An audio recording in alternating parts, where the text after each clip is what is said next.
नहीं, मैं तो एक ही दिन में तीनों का टाइम डिवाइड करके ओके शुरुआत में मुझे इंग्लिश करनी है, क्योंकि इंग्लिश का ऐसा था क्योंकि मैं उसमें वीक थी तो फिर उसमें इंटरेस्ट भी नहीं बनता। अगर आप उसको दिन में लास्ट में डालोगे तो उसे आप स्किप ही कर दो लास्ट में आके। आप पहले अपने इंटरेस्ट वाले रख लोगे और बाद में ऐसी चीज रख लोगे तो वो नहीं कर। तो मैं पहले ही इंग्लिश रखती थी, दिन की शुरुआत मुझे इंग्लिश से ही करनी थी ताकि मैं उसे कर ही लूँ शुरुआत में।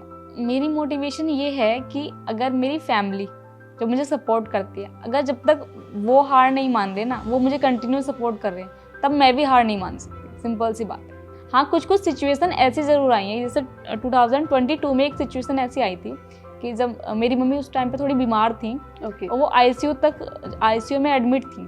तो उस टाइम पे मुझे ये था कि अगर कुछ भी ये है कि अगर कुछ ऐसा कुछ होगा कुछ, तब मैं छोड़ दूंगी। मतलब तब मेरे मन में गिव अप का एक वो आया था, लेकिन इस वजह से नहीं क्योंकि मुझसे पढ़ाई नहीं हो रही। उसकी वजह से मैंने कभी गिव अप नहीं किया।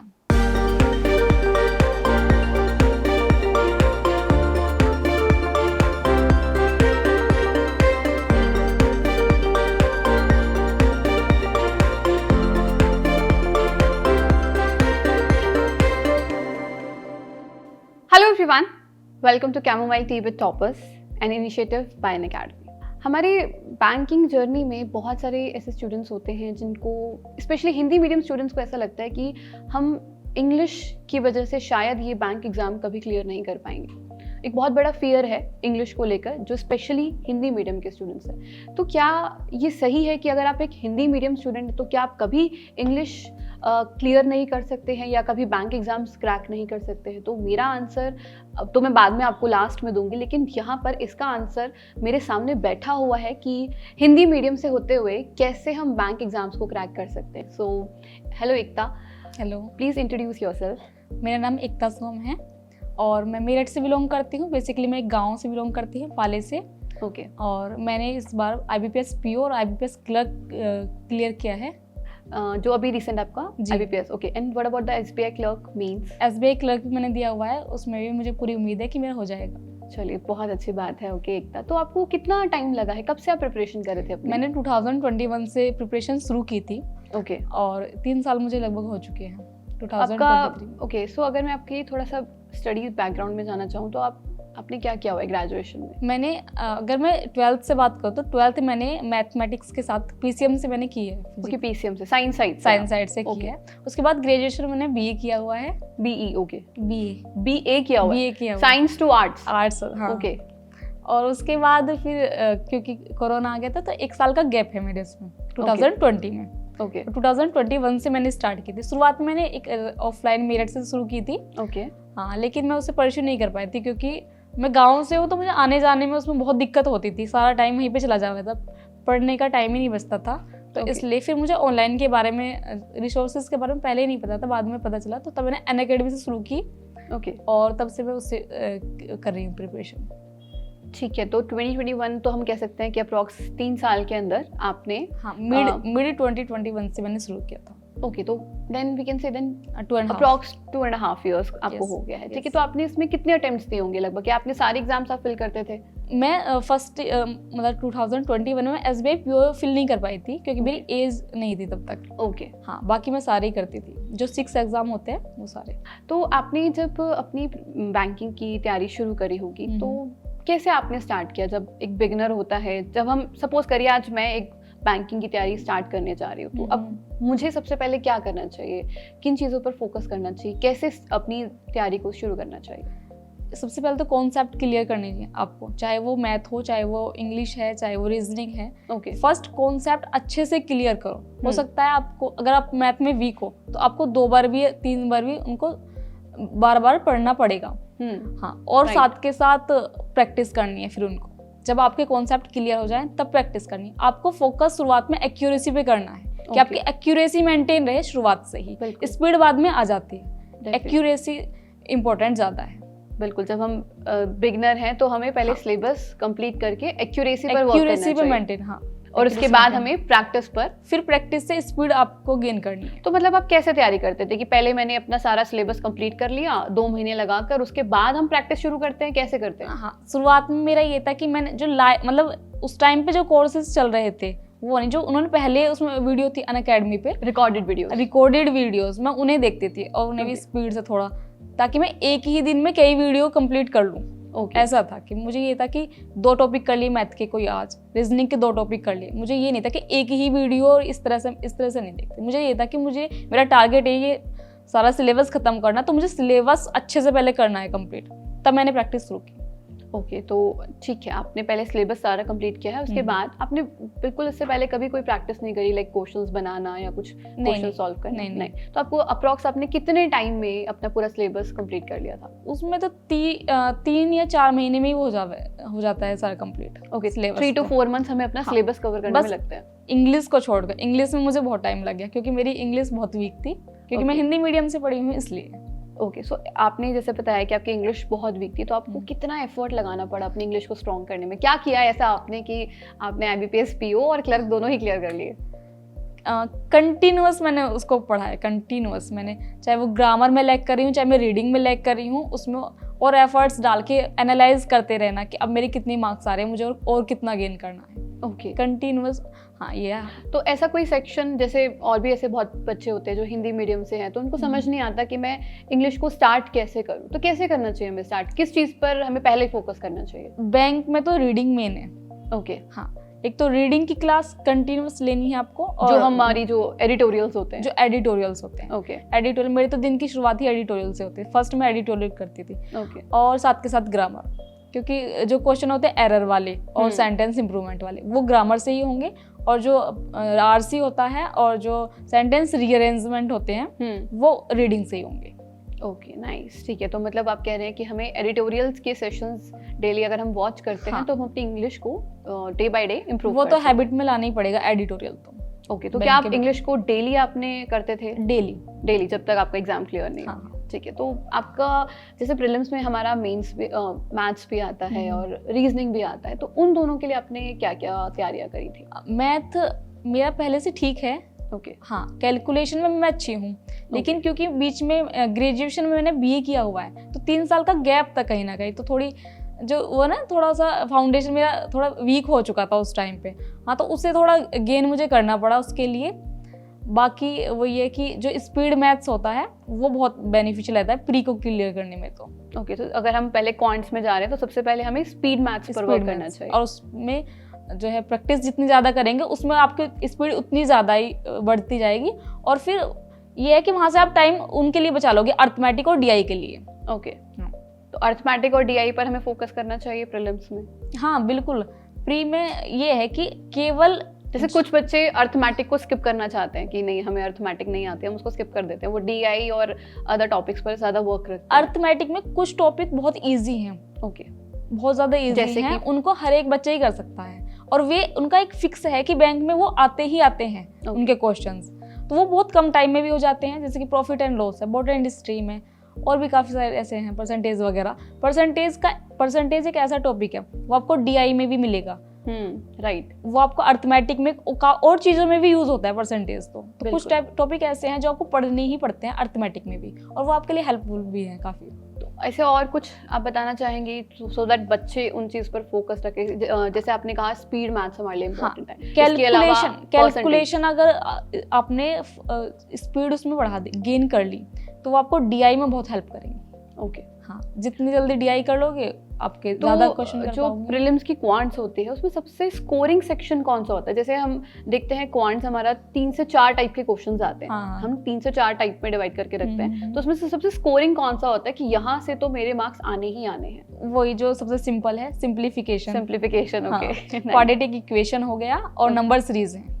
ओके, ये 3 चीजें ऐसी हैं, ये आती भी हैं, मतलब हर एग्जाम में आएंगी, और ये बहुत जल्दी हो जाएंगे। ओके, ठीक है। तो अब हम दूसरे सब्जेक्ट की तरफ अगर बढ़े, रीजनिंग में आपको कैसी लगती है? रीजनिंग इजी है या डिफिकल्ट है? मेरे लिए बहुत इजी है। बहुत इजी है। और पजल्स बहुत इजी है मेरे लिए। बहुत इजी है। हाँ, मैं हमेशा उनके साथ। तो जब आपने स्टार्टिंग करी होगी तो आपके पजल्स क्या स्टार्टिंग में ही टाइम के अंदर बनने लग गए थे? कितना टाइम आपको लगा था पजल्स को? शुरुआत में हाँ ज़्यादा टाइम लगता था, और फिर ये है कि प्रैक्टिस करते जाओ तो टाइम उतना ही कम होता चला जाएगा। अब तो मेरा ये है कि 1 से 1.5 मिनट में मैं प्री वाली पजल कर लेती हूँ। 1 से 1.5 मिनट? 1 से 1.5 मिनट में। That's really nice. ओके 1 से 1.5 मिनट, ठीक है, 3 मिनट नहीं, 1 से 1.5 मिनट के अंदर हम पजल्स बना सकते हैं। तो ये मैं नहीं कह रही हूँ, बच्चों को लगता है कि टीचर तो बस ऐਵੇਂ ही बोल रहा होता है, नहीं, स्टूडेंट खुद कह रहा है आपके सामने कि 1.5 मिनट के अंदर एक पजल्स को बनाया जा सकता है, ठीक है। ओके, तो यहाँ पर एक और सवाल अराइज हो जाता है इसी के साथ कि कैसे आपने पजल्स में अपनी स्पीड को इम्प्रूव किया, कैसे आपने टाइम को रिड्यूस किया।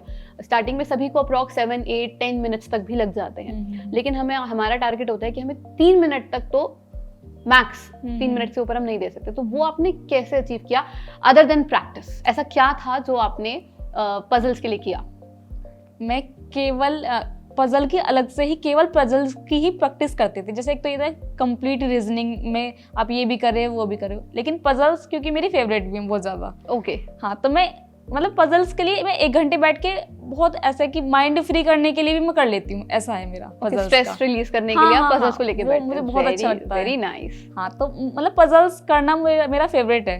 ओके, तो मैं उसे ज़्यादा से ज़्यादा केवल पजल्स कर ली 1 घंटे 1.5 घंटे, तो ये उससे भी मेरी स्पीड बहुत ज़्यादा। अब कुछ बच्चे होते हैं जो जिनको पजल्स नहीं आते हैं या स्पीड नहीं बढ़ रही होती है, तो वो 4-4, 5-5 घंटे लगे रहते हैं पजल्स बनाने में। तो क्या ये ठीक है कि अगर हम 4-4, 5-5 घंटे पजल्स को बना रहे हैं? एनालाइज करो कि आप किस तरह की पजल्स नहीं बना पा रहे ओके, और किस तरह की पजल्स बना पा रहे हो। उससे आप ये कैटेगराइज कर लोगे कि फिर मुझे एग्जाम में वो ही उठानी है और वो छोड़नी है। कुछ बच्चे ऐसे होते हैं कि एक तरह की पजल उनसे नहीं ही बन पाती है। राइट। हाँ, और फिर अगर एग्जाम नहीं है, आपके पास फ्री टाइम है, तब आप उन पे ज़्यादा टाइम दे के उनकी तब कोशिश कर सकते हो। ओके, तो आप जब अपनी बैंकिंग की तैयारी कर रहे थे तो क्या उसके साथ साथ भी आप कोई कोर्स परस्यू कर रहे थे या कुछ भी, कोई जॉब, या सिर्फ आप बैंकिंग को ही डेडिकेटेड? नहीं, मेरी प्रायोरिटी पे ही सिर्फ बैंकिंग के ही एग्जाम थे और सिर्फ प्रिपरेशन ही थी। उस दौरान ना मैंने किस तरह की कोई पढ़ाई की, ना कभी मैंने किसी और तरह का कोई फॉर्म फिल करा, ना कोई और अदर एग्जाम दिया मैंने। तो कितने आवर्स आप पढ़ाई करते थे एक दिन में? कोई ऐसा सर्टेन कि नहीं, जब तक मैं 12 घंटे नहीं पढ़ूंगा तब या पढ़ूंगी तब तक मेरा एग्जाम क्लियर नहीं हो सकता, ऐसा कुछ? जो मैंने अपना टाइम शेड्यूल बनाया हुआ है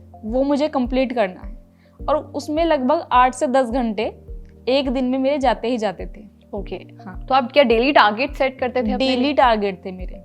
अपने आप को एनालाइज करना कि अब मुझे क्या करना है, अब मैं कहाँ पे लैग कर रही हूँ, उसके अकॉर्डिंग कि अब मुझे कौन सी पर्टिकुलर उस टॉपिक, जैसे कोई टॉपिक है उनमें मैं अब लैग कर रही हूँ, तो उन टॉपिक को कवर करना है, फिर उसकी प्रैक्टिस करनी है, तो इस तरह से। ओके, ठीक है। तो जब आप स्टार्टिंग फेज में होंगे, जब आप कॉन्सेप्ट्स क्लियर कर रहे होंगे, तो जैसे आपको इंग्लिश भी पढ़नी है, आपको मैथ्स भी पढ़नी है, रीजनिंग भी है, तो आप उसको कैसे मैनेज करते थे? कि एक दिन में क्या आप तीनों सब्जेक्ट्स पढ़ लेते थे? हाँ। ये कैसे मैनेज करते थे? बच्चों को बहुत प्रॉब्लम होता है कि मैम, वो कहते हैं मैम हमसे एक दिन में तीनों नहीं पढ़ पाते, हमारे पास इतना टाइम नहीं होता है। तो आप कैसे मैनेज करते थे? नहीं, मैं तो एक ही दिन में तीनों का टाइम डिवाइड करके, ओके, शुरुआत में मुझे इंग्लिश करनी है, क्योंकि इंग्लिश का ऐसा था क्योंकि मैं उसमें वीक थी, तो फिर उसमें इंटरेस्ट भी नहीं बनता। अगर आप उसको दिन में लास्ट में डालोगे तो उसे आप स्किप ही कर दो लास्ट में आके। आप पहले अपने इंटरेस्ट वाले रख लोगे और बाद में ऐसी चीज रख लोगे तो वो नहीं कर। तो मैं पहले ही इंग्लिश रखती थी, दिन की शुरुआत मुझे इंग्लिश से ही करनी थी, ताकि मैं उसे कर ही लूँ शुरुआत में, और फिर देन मैथ और देन रीजनिंग, क्योंकि रीजनिंग सबसे इंटरेस्टिंग था। उसे मैं रात में भी जब मुझे नींद आने को हो रही है तब भी मैं उसे कर लूंगी, मुझे इतना था। तो मैं उस तरह से अपने जो है मतलब दिमाग को भी थोड़ा टारगेट करते हुए कि मेरा दिमाग किस तरह से काम करता है, तो मैं उस हिसाब से पढ़ाई करती थी। बहुत अच्छे। तो जैसे कि बहुत सारे स्टूडेंट्स होते हैं जो ये कहते हैं कि हम क्या स्ट्रैटेजी फॉलो करें। देखिए, इंटरव्यूज़ देखकर और बहुत सारे टीचर्स से बात करके आप स्ट्रैटेजी ज़रूर जान सकते हैं, लेकिन कहीं ना कहीं हमें अपने लिए स्ट्रैटेजी खुद बनानी होती है। जैसे कि यहाँ पर एकता ने अपनी स्ट्रैटेजी खुद बनाई। ये एक तरह की स्ट्रैटेजी ही है कि मेरी इंग्लिश वीक है तो मैं उसको नेग्लेक्ट ना कर या उसको लास्ट में ना करके मैं उसको सबसे पहले कंप्लीट करूँगी, ठीक है ना। तो ये भी एक तरह की स्ट्रैटेजी ही है जो एकता ने अपने लिए बनाई। तो इसी तरह से आप भी अपने लिए देखिए कि आप किस चीज़ में वीक हैं, सबसे पहले आप उसको प्रायोरिटी दें, क्योंकि प्रीलिम्स में ऐसा कोई सब्जेक्ट नहीं है जिसको आप स्किप कर सकते हैं, राइट। ओके, सो एकता, अब प्रीलिम्स से आगे अगर हम मेंस की तरफ चलें तो सबसे पहला सवाल जो हर बच्चे का होता है, हम भी कह के थक चुके हैं कि मेंस की तैयारी हमें स्टार्ट कब से करनी चाहिए? क्या एग्जैक्ट टाइम है उसका स्टार्ट करने का?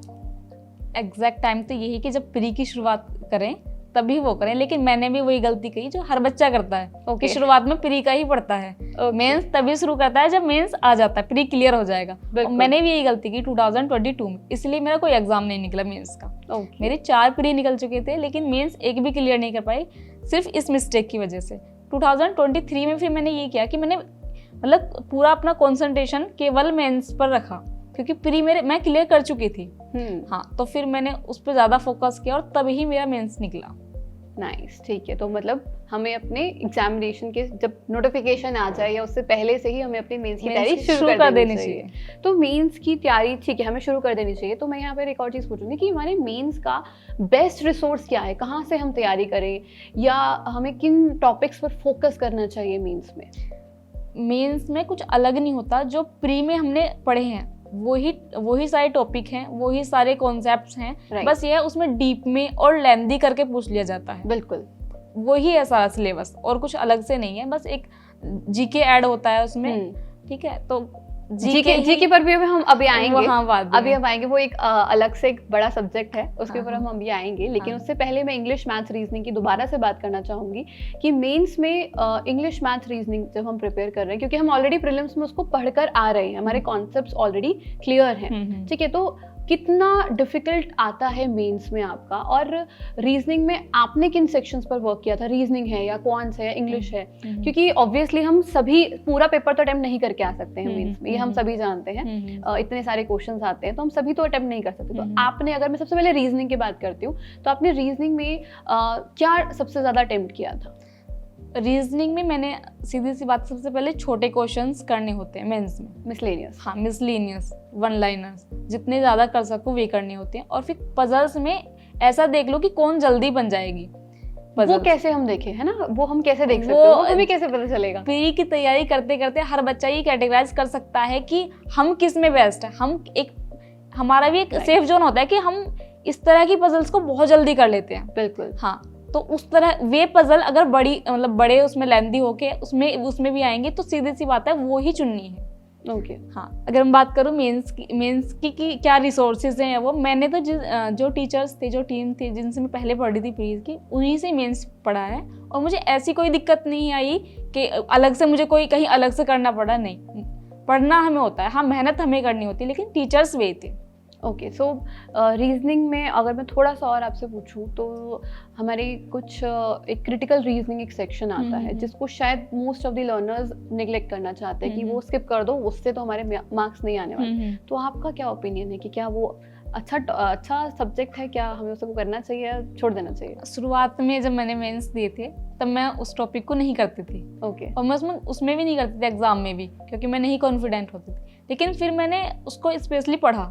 ओके। हाँ, 2 से 3 बार उसे पढ़ना पड़ा मुझे। तो उसमें मैं फिक्स हो गया था कि 1-2 चीजें छोड़ के और तरह के जो क्वेश्चंस होते हैं वो मुझे करने ही करने हैं। और मैं करके भी आई थी इस बार मेंस में। क्रिटिकल रीजनिंग आप अटेंड कर पाए? मैंने की है। ठीक है, ओके एकता। तो अगर यहीं पर मैं आगे आपसे पूछूं अबाउट द क्वांट्स, ठीक है, क्वांट्स में भी जैसे रीजनिंग में है वैसे ही क्वांट्स में भी है, हम सारे क्वेश्चंस ऑब्वियसली अटेम्प्ट नहीं कर पाते। तो वहाँ पर ऐसा कौन सा सेक्शन है या हमें किन चीज़ों पर फोकस करना है कि हम मैक्स टू मैक्स मार्क्स वहाँ से ग्रैब कर सकें? क्योंकि ऑब्वियसली हम मेंस में पूरा पेपर नहीं अटेम्प्ट कर सकते, हमें सेक्शनल क्लियर करना है सबसे पहले। तो बच्चों का प्रॉब्लम यही होता है कि हम सेक्शनल ही क्लियर कर लें, वही बड़ी बात है। तो वो कैसे क्लियर होगी? मैथ तो ऐसा है कि इस साल के एग्जाम में सबसे ज़्यादा टफ मैथ ही आया है। ओके। चाहे वो प्री के एग्जाम हो, चाहे वो मेंस के एग्जाम हो। तो ऐसे में बस ये देखना है कि हम एक सेफ अटेम्प्ट, जब ज़्यादा टफ होता है ना, तो उसमें 8 से 10 या 10 से 15 के बीच में ही होते हैं। ये इतने भी कर पाए तो वो काफ़ी है। मेंस की बात करूँ, हाँ। तो उसमें 1 मार्क्स के भी होते हैं, 2 मार्क्स के होते हैं। सबसे पहले 1 मार्क्स के मैं ढूंढती हूँ कि जो जल्दी हो जाए और छोटे क्वेश्चंस जो हों, वन लाइनर जिनको बोलते हैं। ऐसे जरूर 5 क्वेश्चन तक ऐसे मिल जाते हैं मेंस में भी। तो पहले वो अटेम्प्ट करने हैं, फिर कोई एक DI कर लो आप टारगेट, और उसमें टाइम लगेगा, लेकिन उसमें टाइम देना होता है, क्योंकि 5 क्वेश्चन आपके वहीं से हो जाते हैं। बिल्कुल। हाँ, तो ऐसा नहीं है कि ज़्यादा करना है मेंस में, बहुत लिमिटेड करना है, और लिमिटेड ही कर पाते हैं बच्चे। बस ये है, प्री में क्या है कि दौड़ना है, और मेंस में है कि सोचना है आपको क्या करना है, क्या नहीं करना, क्या सिलेक्ट करें और क्या सिलेक्शन है मेंस में। बिल्कुल, सबसे इम्पोर्टेंट। बहुत अच्छे, वेरी गुड। बहुत बिल्कुल एकदम परफेक्ट आंसर है कि प्रीलिम्स में हमें स्पीड प्लस एक्यूरेसी चाहिए होती है, और मेंस में हमें सिलेक्ट करना है कि हमें क्या पढ़ना है और क्या नहीं पढ़ना है। ठीक है, ये एकदम राइट स्ट्रैटेजी है। ओके, अब हम आते हैं हमारे current affairs, the major section of mains. तो क्या करंट अफेयर्स इतना इम्पोर्टेंट है हमारे मेंस के लिए? मेंस के लिए करंट अफेयर के बिना मेंस क्लियर नहीं किया जा सकता। Okay, please note down this कि करंट अफेयर्स के बिना मेंस नहीं क्लियर हो सकता है, ठीक है? चाहे आप रीजनिंग में कितनी अच्छे हो, मैथ में कितने ही अच्छे हो, लेकिन उसमें एक लिमिट है बिल्कुल, कि आप उतने ही कर पाते हो, क्योंकि वो बहुत टफ आते हैं। राइट। लेकिन करंट अफेयर ये है, अगर आपने अच्छे से पढ़ रखा है तो उसमें आप अच्छा स्कोर आप कर सकते हो। बिल्कुल, हाँ, और सीधी सी बात है, करंट अफेयर अगर जिसकी बहुत अच्छी है वो इतनी जल्दी ही मेंस क्लियर कर लेगा।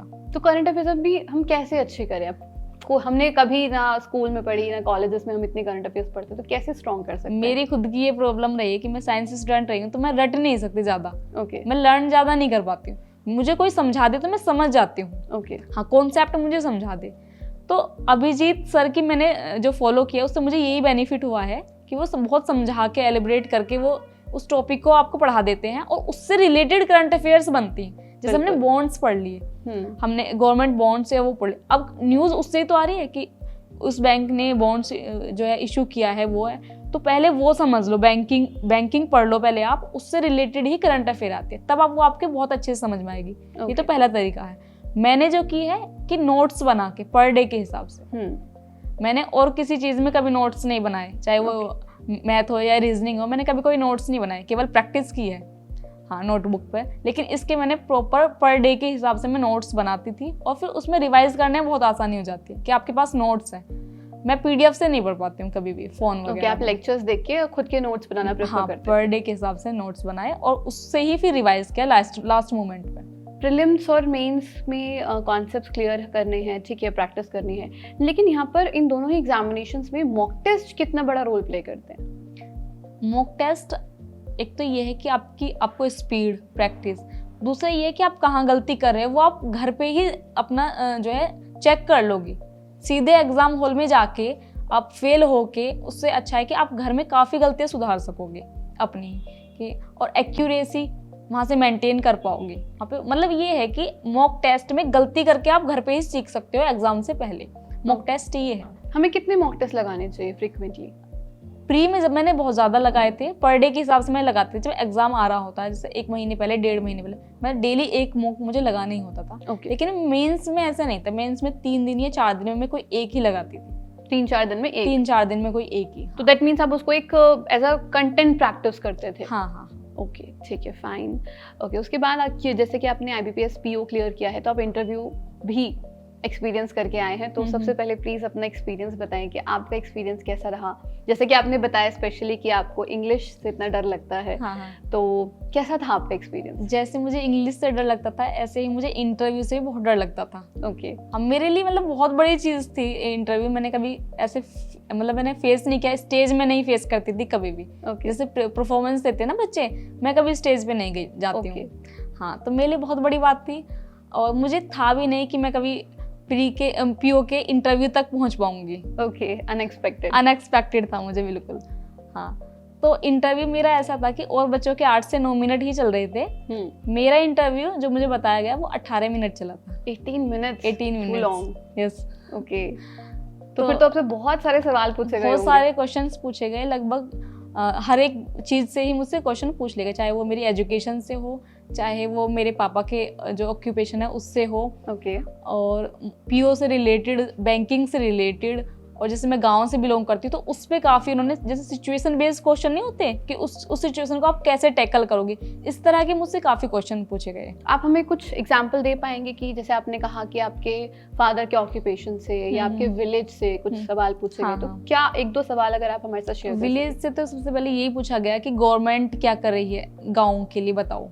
ओके, हाँ, तो आप आंसर दे पाए थे? हाँ, मैंने स्पेशली सीधी बात है, गवर्नमेंट योजनाओं के थ्रू बहुत सारी चीजें करती है। बिल्कुल, किसी के लिए, चाहे वो किसानों के लिए किया है, गांव के लिए, कुछ भी, तो मैंने योजनाओं के बारे में उन्हें एलिब्रेट कर दिया। राइट, हाँ, तो फिर उन्होंने फिर पूछा कि स्पेशली तुम बताओ, अगर तुम्हें ये जिम्मेदारी दी जाए तो कि तुम्हें गाँव में क्या क्या करना है, डेवलप कैसे करना है, तो तुम क्या क्या करोगी। तो जो मेन चीजें होती हैं गाँव में, जैसे सड़कें बनाना, ताकि अगर कुछ किसान किस तरह का बिजनेस करना चाह रहे हैं तो आने जाने में बहुत आसानी हो, अगर सड़कें अच्छी हैं, इलेक्ट्रिसिटी की सुविधा होनी चाहिए, बिल्कुल, और अस्पताल होना चाहिए, है ना, और एजुकेशन के लिए स्कूल कॉलेजेस होने चाहिए गांव में। और अब क्योंकि खुद प्रधानमंत्री मोदी इस पे ज़्यादा जोर दे रहे हैं कि गांव में शौचालय होने चाहिए, मैंने ये भी बोला। तो इस तरह से मैंने बता दिया कि क्या क्या चीज़ ज़रूरी है गाँव के विकास में।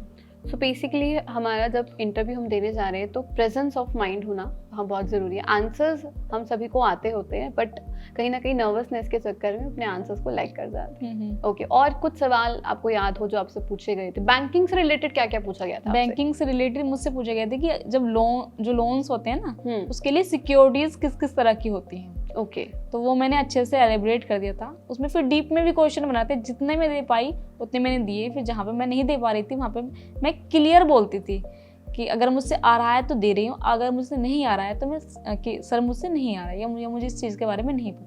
मैंने बनाने की क्वेश्चन को कोई कोशिश नहीं की या किस तरह का गलत आंसर मैंने नहीं दिया। ओके, तो जब नहीं आया आपने बोल दिया कि सर ये मुझे नहीं आता। हाँ, मैं स्ट्रेट फॉरवर्ड हूँ इस मामले में। तो आप अपने इंटरव्यू के लिए क्या पहले से कुछ प्रिपेयर करके गए थे? कुछ भी प्रिपरेशन करी थी आपने? मैंने इंटरव्यू के लिए जैसे कोचिंग वगैरह लेते हैं या किसी से मॉक इंटरव्यू देते हैं, हाँ। मैंने कुछ नहीं दिया। ओके, ना ही मुझे इतनी ज़्यादा नॉलेज थी क्योंकि मैं घर से ही अपनी प्रिपरेशन करी थी ऑनलाइन। और तो बस मैंने ये था कि बैंकिंग मैंने की क्योंकि मुझे ये था कि किस किस चीज़ से क्वेश्चन बनते हैं। वो चीज़ें मैंने तैयार की। जैसे बैंकिंग तो मैंने बैंकिंग क्वेश्चन तैयार किए अभिजीत सर के ही, जो उन्होंने बैंकिंग पढ़ाया हुआ है। मेरे जो नेटिव प्लेस से क्वेश्चन है वो मैंने अपने आप से तैयार किए। मेरे पापा के उससे क्या मतलब जो भी क्या खेती करते हैं, वो किसान है भी, तो उससे क्या क्वेश्चन बन सकते हैं वो मैंने खुद से तैयार किए। बहुत अच्छे। हाँ, अपनी ग्रेजुएशन में सीधी सी बात है, उसको मुझे ही तो पता है मैंने क्या किया है उसमें, उससे क्या क्वेश्चन बन सकते हैं। हाँ, बस ये हो गया मुझसे कि मैंने जो ग्रेजुएशन किया है उसमें मेरे पास इकोनॉमिक्स पॉलिटिकल दोनों था, तो मैंने इकोनॉमिक्स तैयार की थी क्योंकि उससे ही क्वेश्चन ज़्यादा बच्चों से पूछे जाते हैं। 90% से इकोनॉमिक्स से पूछे जाते हैं, लेकिन मुझसे पॉलिटिकल से पूछ लिए गए, जिसके लिए मैं बिल्कुल रेडी नहीं थी। तो उसमें ये था, जो मुझसे क्वेश्चन आ रहा था वो मैंने बताया, जो मुझसे नहीं आ रहा था वो मैंने I said sorry. Okay okay, ठीक है, थैंक यू। बहुत अच्छे आंसर्स आपने दिए हैं एकता, बहुत प्रिसाइजली आपने हमें अपनी जर्नी बताई है। अच्छा, मैं यहाँ पर एक और चीज़ आपसे पूछूंगी कि आपने बताया कि 2021 से आपने अपनी प्रिपरेशन स्टार्ट की थी, 2023 में फाइनली आपका एग्जाम क्लियर हुआ, अप्रॉक्स 2-2.5 साल आपने तैयारी करी। ऑब्वियसली हम सभी के साथ ऐसा फेज आता है जहाँ पर हमें लगता है कि नहीं, हमसे अब तैयारी नहीं हो रही है, या जब हमारे एग्जाम्स क्लियर नहीं होते, जैसे आपने बताया कि आपके 4 प्रीलिम्स क्लियर हुए लेकिन मेंस नहीं हुआ, तो हम सब कहीं ना कहीं हताश हो जाते हैं कि नहीं, पता नहीं मुझसे हो पाएगा या नहीं। तो कैसे आप अपने आप को मोटिवेट रखते थे? क्या आपकी मोटिवेशन क्या थी उस टाइम पर? मेरी मोटिवेशन ये है कि अगर मेरी फैमिली जो मुझे सपोर्ट करती है, अगर जब तक वो हार नहीं मान रहे ना, वो मुझे कंटिन्यू सपोर्ट कर रहे हैं, तब मैं भी हार नहीं मान सकती। सिंपल सी बात है। बहुत अच्छा। मैं कैसे गिव अप कर दूं जब वो गिव अप नहीं कर रहे हैं? और मैं स्वभाव से भी थोड़ी जिद्दी हूँ, तो मैं गिव अप जल्दी से करती भी नहीं हूँ। हाँ, कुछ कुछ सिचुएशन ऐसी ज़रूर आई हैं, जैसे 2022 में एक सिचुएशन ऐसी आई थी कि जब मेरी मम्मी उस टाइम पे थोड़ी बीमार थी, और वो आईसीयू में एडमिट थी। तो उस टाइम पे मुझे ये था कि अगर कुछ भी मतलब ये है कि अगर कुछ ऐसा कुछ होगा कुछ, तब मैं छोड़ दूंगी, मतलब तब मेरे मन में गिव अप का एक वो आया था। लेकिन इस वजह से नहीं क्योंकि मुझसे पढ़ाई नहीं हो रही, उसकी वजह से मैंने कभी गिव अप नहीं किया।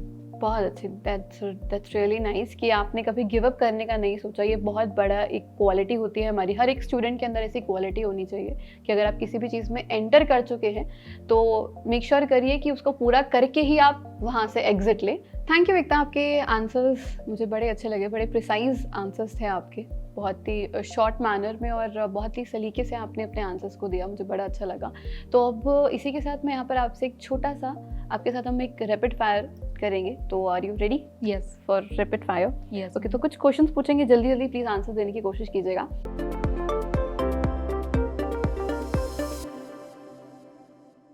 Your favourite hobby? Dance and music. Dance इसलिए जब मैं बहुत लो फील करती हूँ मैं तब भी डांस कर लेती हूँ, जब मैं बहुत हैप्पी होती हूँ मैं तब भी डांस कर लेती हूँ। Okay, and okay, good. Your inspiration? My parents, मेरी मम्मी और मेरे पापा। मेरे पापा क्योंकि फार्मर हैं, तो वो मुझे लगता है सिंबल है हार्डवर्क का, और मेरी मम्मी मुझे सिंबल लगती है विल पावर का, स्ट्रॉन्ग विल पावर। बहुत अच्छे, very nice. Okay, your one quality जो आपको लगती है? परफेक्शन। Perfection as in? मुझे मेरे अंदर ये एक तरह की कमी भी है कि मुझे हर चीज़ परफेक्ट अरेंज्ड मैनर में बहुत ज़्यादा पसंद है। Recently watched web series? Aspirants, मेरे भाई ने मुझे सजेस्ट की थी जिस टाइम मैं प्रिपरेशन करी थी। ओके, तो तब मैंने वो देखी, वो बहुत अच्छी थी। मतलब जो एस्पिरेंट्स होते हैं उनके लिए एस्पिरेंट्स बहुत अच्छी है। बहुत अच्छे, ठीक है। Aspirants, please aspirants web series ज़रूर वॉच करें, काफ़ी अच्छी है, मैंने भी देखी है। A place you would like to visit? मैं सोलो ट्रिप करना चाहती हूँ अपने ही देश में, स्पेशली साउथ इंडिया में। मुझे वहाँ का कल्चर और वहाँ का खाना ये सब चीज़ बहुत पसंद है, तो मैं एक्सप्लोर करना चाहती हूँ। Thank you Ekta for your answers. बहुत अच्छा लगा आपके साथ हमें इंटरव्यू करके, आपने बहुत अच्छे अच्छे आंसर्स दिए।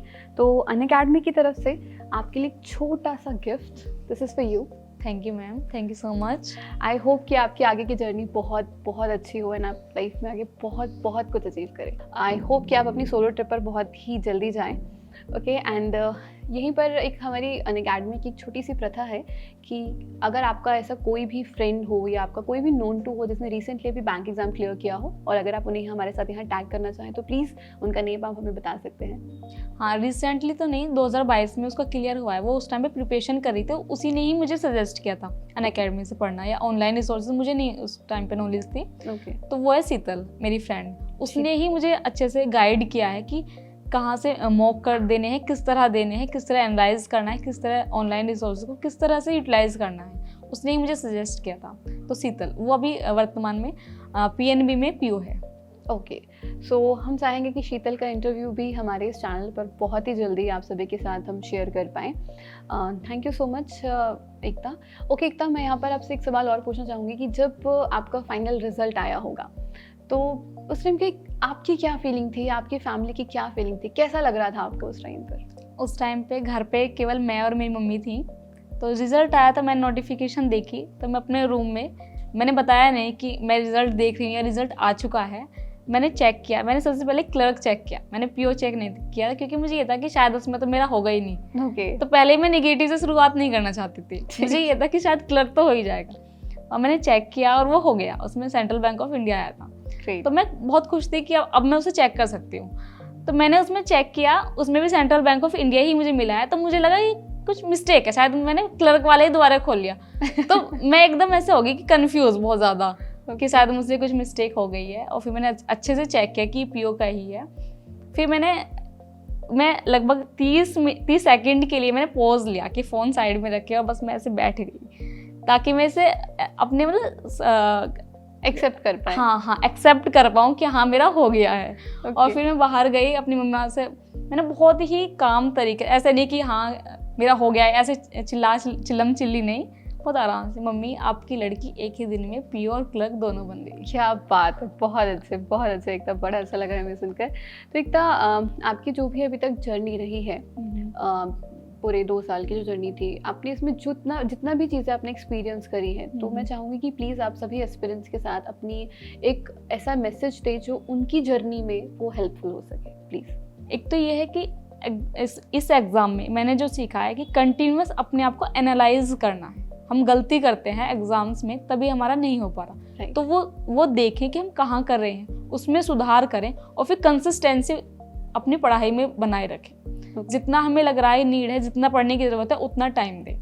बिल्कुल, हाँ। और कंसिस्टेंसी है मेरे लिए, तो कंसिस्टेंसी और हार्ड वर्क। ठीक है। Okay, thank you Ekta, thank you so much for your wonderful answers. तो यहाँ पर मैं एक और चीज़ ऐड करना चाहूँगी सभी एस्पिरेंट्स के लिए कि लाइफ में कोई काम कंप्लीट ना करने के लिए हमारे पास बहुत सारे रीजंस हो सकते हैं कि मेरी इंग्लिश अच्छी नहीं है, या मेरे आसपास ऐसा माहौल है, या मैं पढ़ नहीं पाता हूँ, या मेरे पास टाइम नहीं है, या मुझसे होता नहीं है। हमारे पास एक्सक्यूज़ेस बहुत सारे हो सकते हैं, लेकिन मोटिवेशन हमारे पास एक ही होनी चाहिए, और वो है आपका एग्ज़ाम क्लियर करना, कि मुझे नौकरी चाहिए एनी हाउ। अगर आप वो टारगेट सेट कर लेते हैं तो फिर कोई भी हर्डल्स हो, एकता की तरह अगर इंग्लिश वीक ही क्यों ना हो, आप तब भी अपनी एग्ज़ाम को डेफिनेटली क्रैक कर सकते हैं। सो प्लीज़ अपनी जर्नी को कंटिन्यू रखिए और कंसिस्टेंसी ज़रूर मेंटेन करिए। शायद मेरी हर वीडियो में आपको ये सुनने को ज़रूर मिलेगा कि consistency is the thing. Okay, so thank you so much for watching this video and I hope अगर आपको ये वीडियो अच्छा लगा हो तो प्लीज़ मेक श्योर कि आप वीडियो को लाइक करें, अपने सभी फ्रेंड्स के साथ शेयर करें ताकि उनको भी हेल्प हो सके, एंड फर्दर वीडियोज़ देखने के लिए चैनल को प्लीज़ सब्सक्राइब करें। Thank you, have a good day.